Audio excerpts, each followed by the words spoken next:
1851, sir. Right. Okay. Bit dull. A bit dull. This is strange.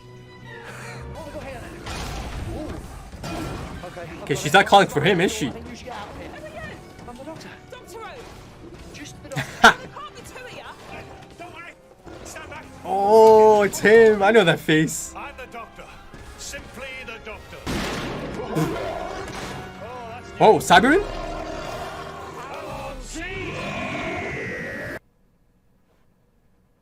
Okay. Rosita. I'm ready. Oh, she's a companion?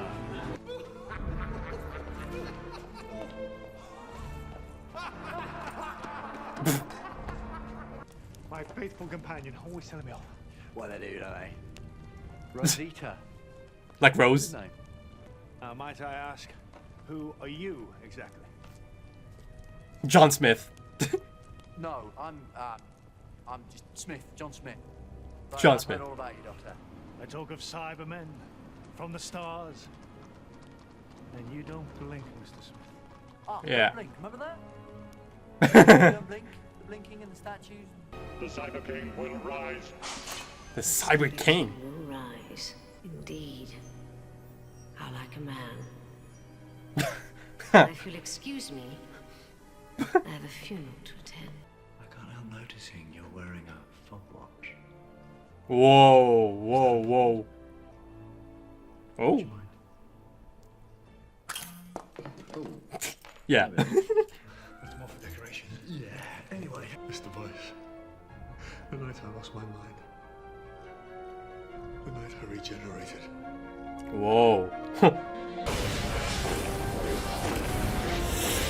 The Cybermen. I beg you, John, help me. Ah. 2 words I never refuse. I can't remember what happened to me. Does he only have one heart? What did they do? We'll find out. Alright, I'm back. Ooh, lady in red. Jesus Christ, vile body, The allure of the red dress. unto his Undeniable. glorious body. Unmissable. Gather you all in one place. Where better than a funeral? Oh, Man wow. that is born of woman hath but a short time to live. I can hear them now.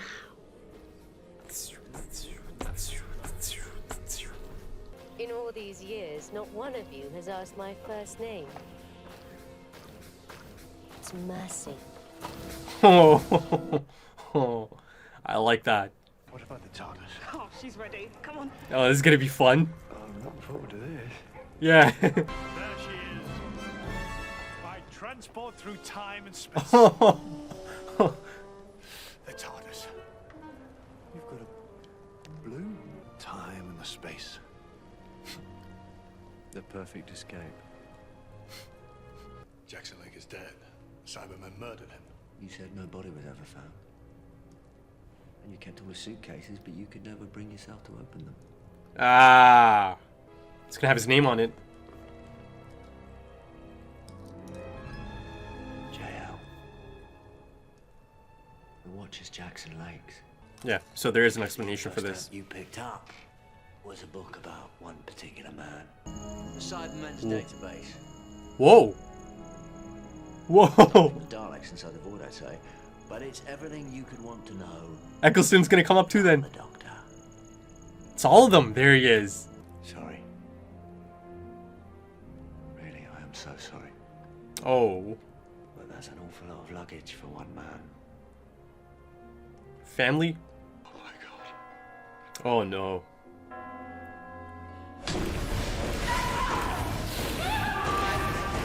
Okay, it's his wife. I thought there's kids as well. That's still horrible, of course.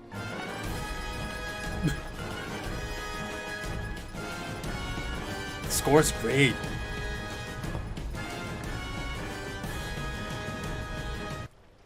So, Oh, here we go. what do we have here? Listen, just walk towards me slowly. Don't let them touch you. They wouldn't hurt me, my fine boys. They are my knights in shining armor. Ha! Quite literally. Offered me the one thing I wanted. Liberation. You can be quiet. I doubt he paid you to talk. Oh. Aha!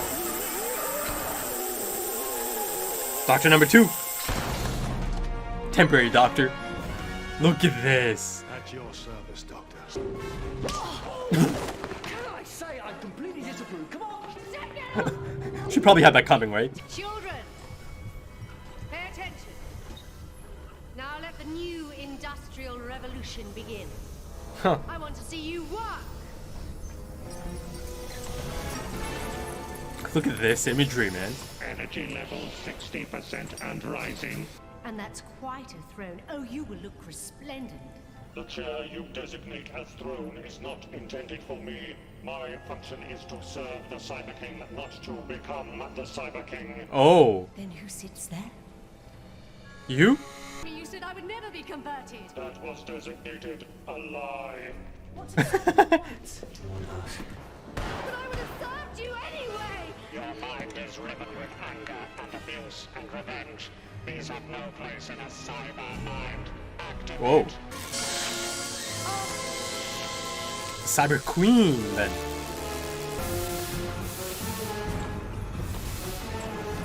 The hell's going on here? Okay, there's a big reveal coming up then. The vortex of time itself and the whole of infinity. Oh, but this is glorious. Go on, call yourself the Cyber Queen. There's a hot pie for everyone if you leg it! Leg it. Get him on the sluice gate! Once you're out, keep running, far as you can! Oh, did he have kids? He did have kids, didn't he? Yeah, he did. Oh, maybe one of them's still alive. There he is. Rising.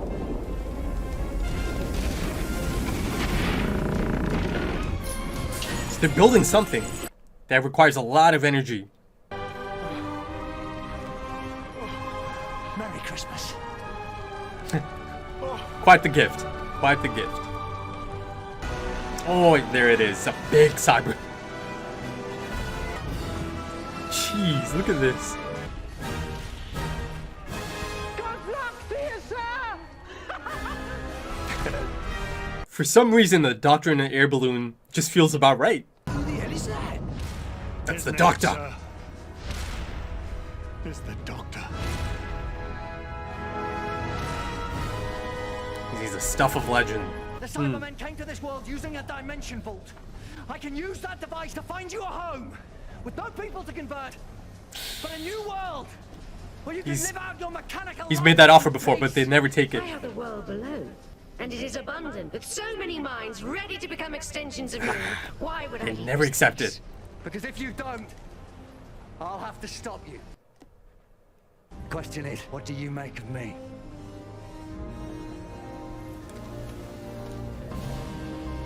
Destroy him. You make me into this.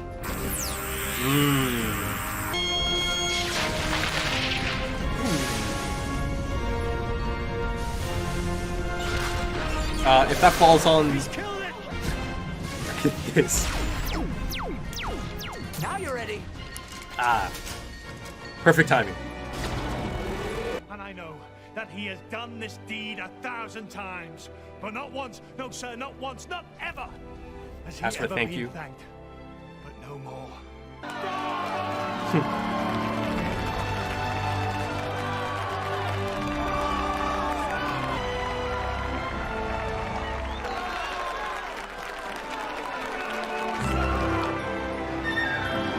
Take it in, Doctor. Ha!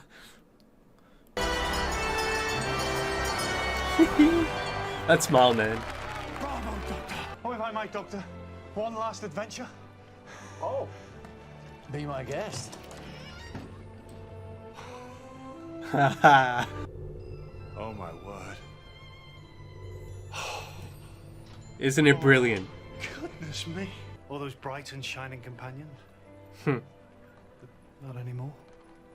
No. They leave. Because they should, or they find someone else. Yeah. And some of them forget me. Uh, I suppose in the end, they break my heart.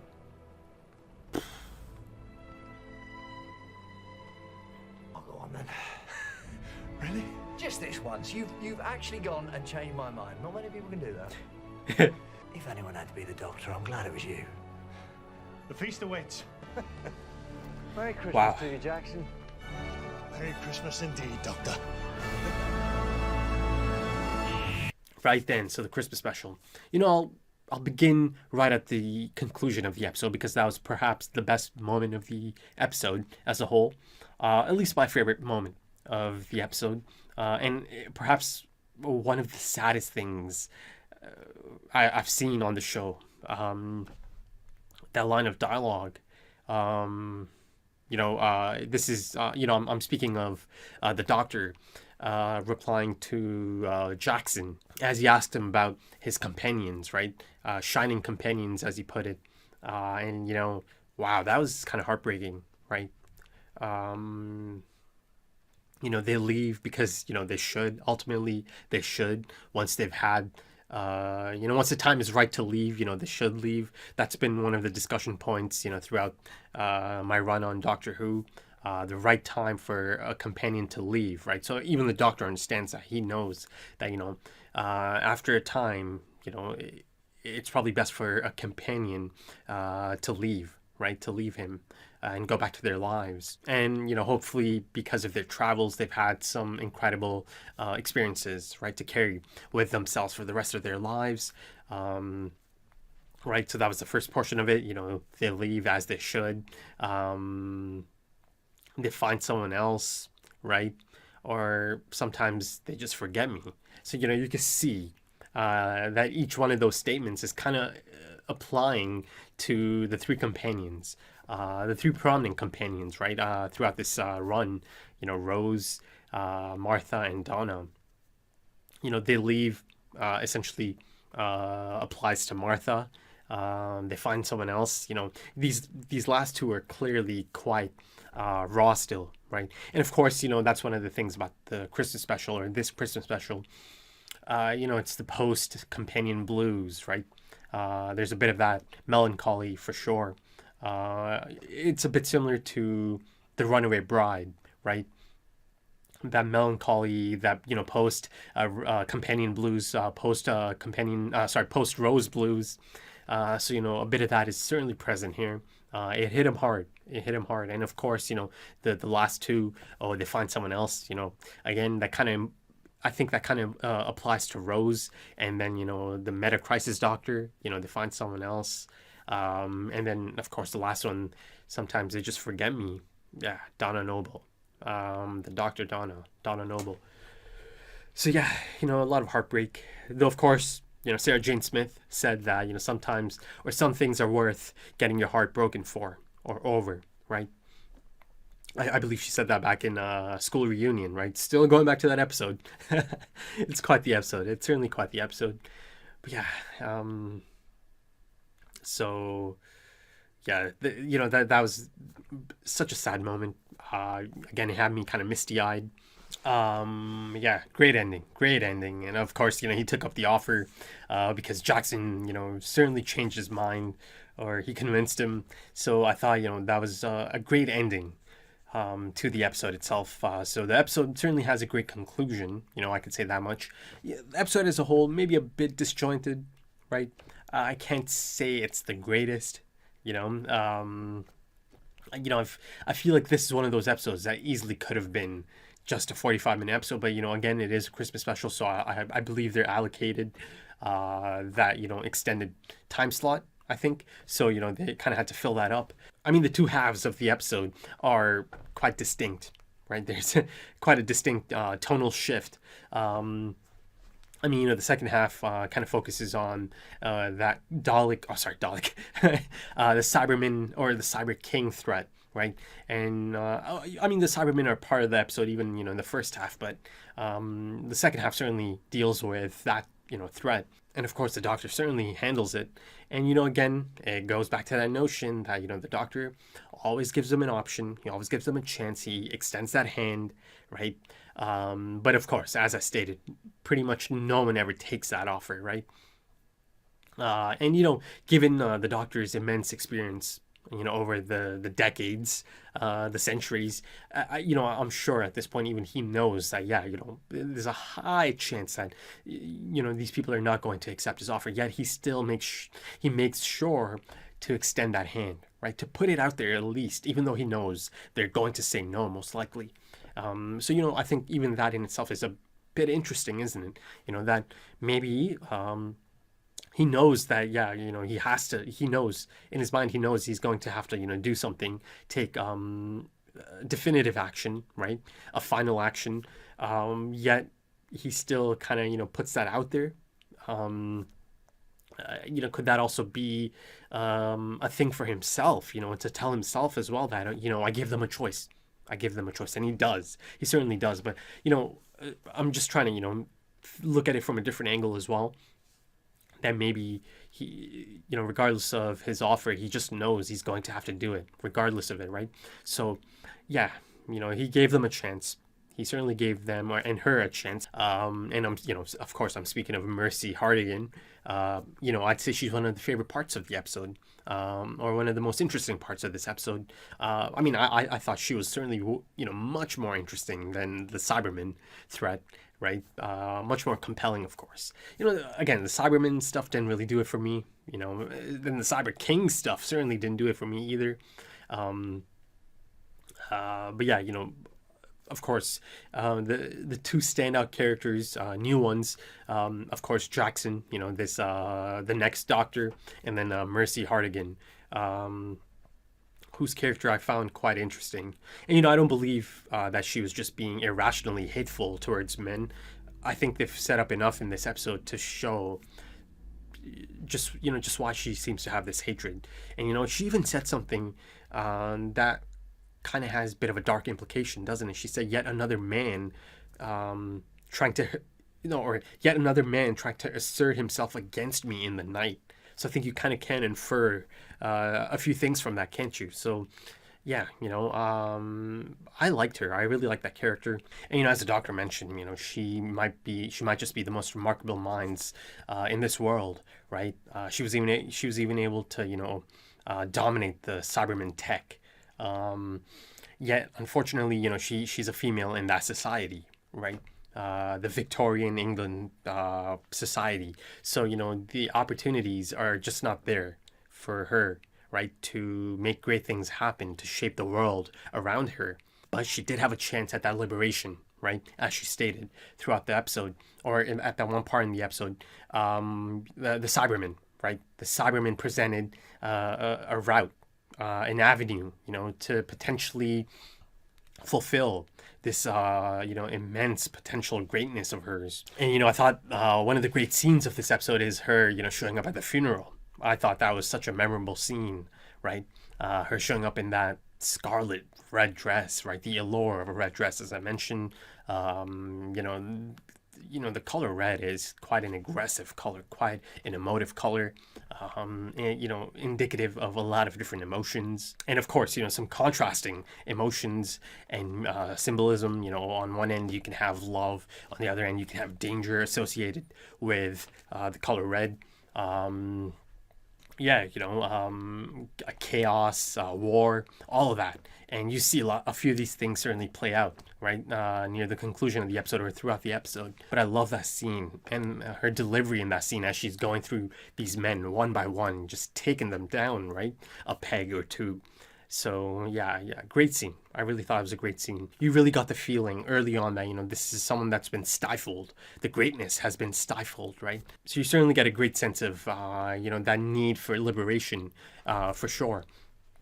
So, yeah, I enjoyed her character quite a bit. Though, of course, I think once she became the Dalek, God damn it, I said Dalek again, the Cyber King, then it kind of, then she kind of became more of a generic, villain by the end of it. I found her most interesting in her human form, right, before any of that happened, before she got fused and all of that. Though even that was really interesting because, of course, that provided, her, I believe she said something like, my imagination and your something, right? Something that's clearly innate about Cybermen. Those two things combined, she hoped to create a new type of Cyberman, right? So that presented quite a unique opening as well. Then, of course, there's Jackson, right? The next Doctor. Now, that's quite the title to have right after the conclusion to Series 4, right? As everyone knows, Tennant's on his last few episodes now. Now, of course, this is years after that as I check it out. But, at the time, I'm sure that must have been much like, the cliffhanger from Series 4, Episode 12, right? Him regenerating and then it kind of just ending it there, the cliffhanger. This might have had a bit of a similar effect, right? Anything titled The Next Doctor, of course. So, you'll have to let me know in the comments how things kind of played out around that time, around the time this was about to air. But, the opening moments are really exciting, actually. And even, the first 20 or so minutes, essentially the Doctor, our Doctor, being a companion, right, to this other Doctor, right? So I thought it was a great little moment for him to be in that role for a bit. And you see that he's quite fascinated by this man because, earlier on, for a bit, he did think maybe this is a future regeneration, right? And he's trying to get to the bottom of it. He's quite fascinated. But, of course, soon after that, he does figure it out, right? But he keeps it to himself for a bit before, telling him. But yeah, I thought David Morrissey, I hope I'm pronouncing that right. Essentially, he played kind of like a generic Doctor, right? Essentially, the type of Doctor his mind kind of came up with. And of course, there's a tragic backstory here. And of course, that was one of the standouts of this episode, seeing this man who's essentially lost everything, a tragic, incident, kind of go through the different phases. And by the end of it, kind of comes to accept his new reality, right? And he has his son, so of course he goes or he moves towards the future. So I thought that was a nice little arc for this character. Of course, it appears that, now they name drop something, the fugue state, I think. I might be mispronouncing that, but it was this dissociative mental disorder type thing that kind of made him lose awareness of his identity, right? Because of this, extreme psychological trauma he experienced, right? I'm sure that might actually be a thing, right? A real thing. I'll have to look that up. So, of course, a lot of really fun and great moments as both of these Doctors kind of bounce off of each other.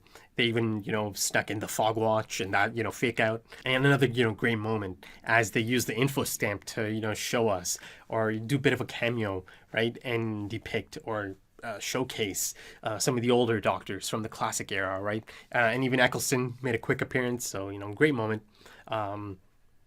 I'm sure that was a great moment for classic Who fans as well. And, it did kind of provide a really unique and rare situation as a human is kind of able to understand the loss and the pain of the Doctor, a Time Lord, right? Or at least get an understanding of it, right? Because it's not the same as Donna having the complexities of a Time Lord. Because essentially it was just information. And, Jackson's mind kind of connects the dots almost, kind of puts together this generic Doctor persona. And, the thing I really loved here is the Doctor made sure to tell Jackson, and you see that, he's really looking out for this individual. He was sure to tell him that, the ingenuity, the compassion, right, the bravery, the selflessness, that's all him, so I love that. I love that about that scene as Jackson breaks down, thinking that he's an absolute fake, right? That he's done nothing. I mean, yeah, he was in such a unique position to know the history of the Time Lord, or this specific Time Lord, the Doctor. And, in the end, I love that moment as he implores the townfolk to, give him a round of applause, say thank you, because he's never asked for a thank you. And, that was a thing that played out in the Series 3 finale. Martha said something like that as well. But, you see that he understands that as well, given that he has all of this information about the Doctor. And of course, you see that he also understands that, yeah, much like Donna understood, Jackson also understood that, yeah, he needs someone by his side. And he tells his companion, Rosita, to go join him. He needs someone. Right then, that's about it for this episode. maybe not the greatest episode, but you know, it certainly had a lot of great elements. It had a few great characters, you know, Jackson and Mercy. So yeah, you know, I certainly like that aspect of, you know, a human temporarily thinking he's the Doctor. And of course, it gave me that really great ending, you know, poignant ending. That one really hit. That one really hit hard, man. So yeah, you know, I'd say that's about it for this episode. So if you enjoyed that, consider dropping a like, consider dropping some comments, give me your thoughts on this episode. You know, I might not have liked it as much, the episode as a whole, but you know, I'm sure others might have liked it. So, you know, give me your thoughts on it. Let me know the things you liked about this episode. If you're interested in full length or early access to the next episode right now, consider checking out the Patreon page. It's just an option. But if you are interested, check out the link in the pinned comment, the description, and my, you know, social media is also there, mainly Twitter, because that's what I'm most active on, other than YouTube itself. So yeah, that's about it for this one, and it appears the next one is called Planet of the Dead. I know for a fact that Matt Smith, his whole, you know, run begins with Series 5, so I know after, you know, after these specials, that's it. That's a goodbye to Tennant, so dreading that moment, really dreading that moment. But, you know, thank you for joining me for this one, and thank you for your time, and I hope to see you again soon for the next one. So until then, take it easy.